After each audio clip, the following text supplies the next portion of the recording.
This is the Queen returning home. Be so anxious for her family. I mean, these moments in any family can be often filled with a bit of dread.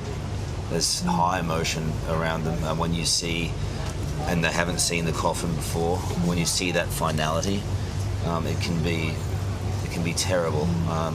They obviously know that it's coming, but that finality can be really difficult to navigate for any family, and especially given the eyes on them now. This is the final couple of hundred metres as they come down to go through Centre Gate, Centre Arch of Buckingham Palace to that waiting family.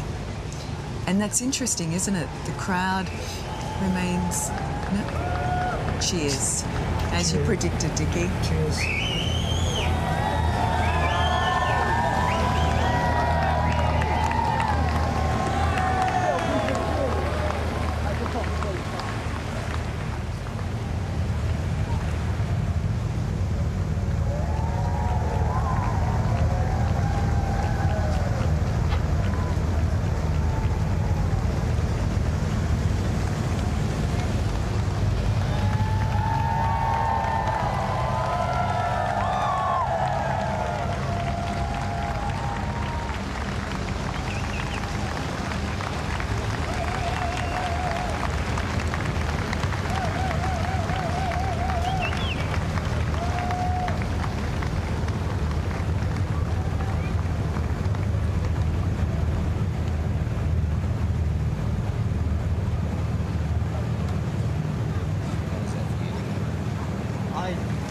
Got a spine-tingling sensation. It was quite something.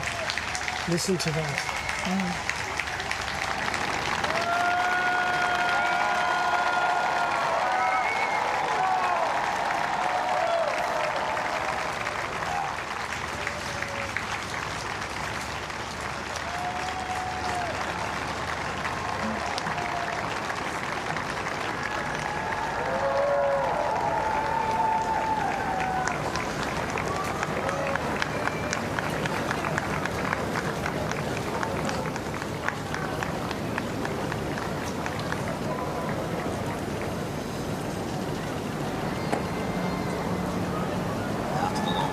Goodbyes. The Queen finally back with her family inside the gates of Buckingham Palace to that waiting family.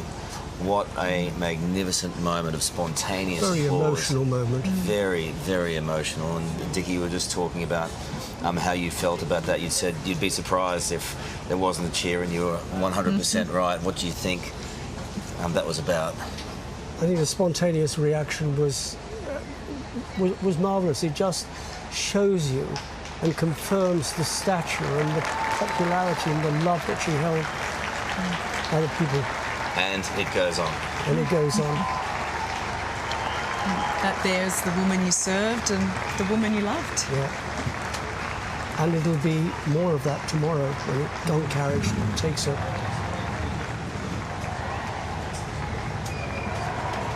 3 cheers behind us for the most wonderful of life. Service and duty. Wow. They are turning it on. They are saying and sending their love, aren't they? And now it's the turn for the family. What happens behind those doors now? What happens now behind those doors, the coffin will be removed from the hearse. It'll be taken into the bow room. It'll be mounted on a table. And then the family can go in en masse and grieve. They're beautiful images, and as we've been seeing, it's not a great night here in London, but you can see everyone's just keen on sending their love and being part of this historic moment.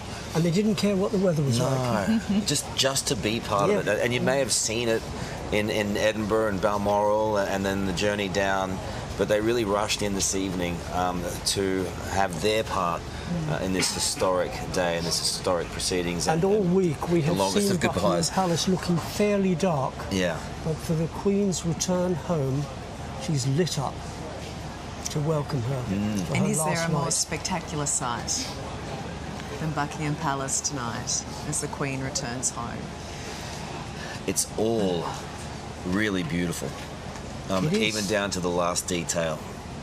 You can't ever count on crowds. You don't know what the masses are going to do. But this evening, London time, You couldn't write a script for that. It is spontaneity. I think we've seen the very best of your city tonight, Dickie.